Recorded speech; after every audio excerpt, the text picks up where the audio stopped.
ए बाबा रहुआ से करीनी हो रहा हो तनी फेरी नजर हमारा हो रहा हो। ए बाबा रहुआ से करीनी हो रहा हो तनी फेरी नजर हमारा हो रहा हो। अरे गोरकी ना सोवरकी ना पत्थर की से गोरकी ना सोवरकी ना पत्थर की से। ए बाबा शादी मोर करवा दी दिली वाली लड़की से। ए बाबा शादी मोर करवा दी दिली वाली लड़की से। तो जी भैया आप सब कैसन बानी जाइए भैया, और हमारा पूरा विश्वास रहेला कि आप लोग मस्त हो खबजा, खुश हो खबजा, स्वस्थ हो खबजा, तंदुरुस्त हो खबजा।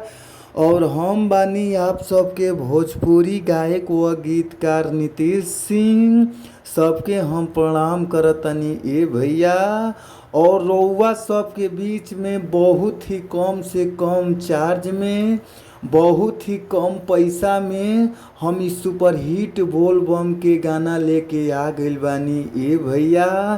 तो भैया हमारा पूरा विश्वास बा, पूरा मन में हुल्लास बा कि अगर ई गाना के रउआ सब अच्छा से म्यूजिक बनवा के अच्छा से रउआ सब स्टूडियो में गायकी क देतानी जा, तो हमारा पूरा विश्वास बा कि गाना जरूर बाजी।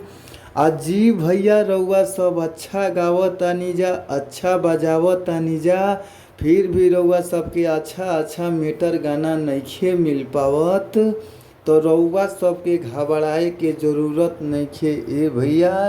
अच्छा गाना पावे खातिर हमारी यूट्यूब चैनल के सब्सक्राइब कर लीजा, जौना यूट्यूब चैनल के नाम बाटे भोजपुरी संगीत लिरिक्स।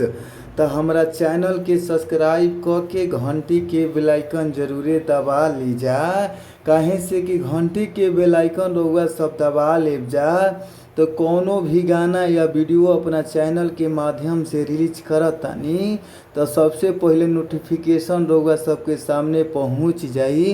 तो आप लोग जरूरे सब्सक्राइब कर ली, घंटी के बेल आइकन जरूरे दबा ली।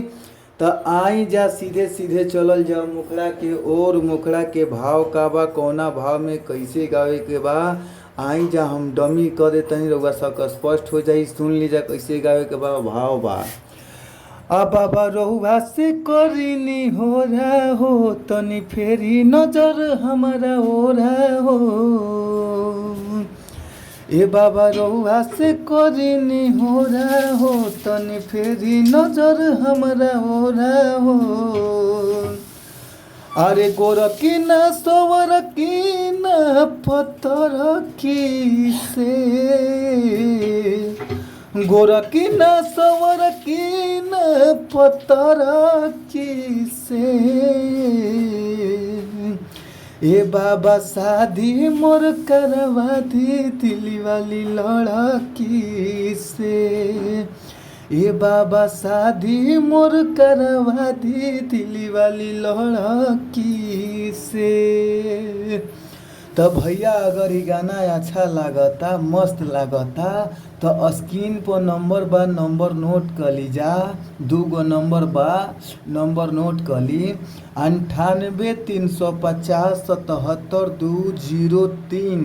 एक नंबर और नोट कर ली ए भैया, 95 23 48 38 30। तो भैया आप लोग ये दोनों नंबर पर, कोनो नंबर पर आप कॉल करके फुल गाना लेवे खातिर ज़रूर संपर्क करी। कॉल कैला पर बहुत ही कम से कम चार्ज में रउआ सबके गाना मिल जाई। तो आप लोग ज़रूर कॉल करी।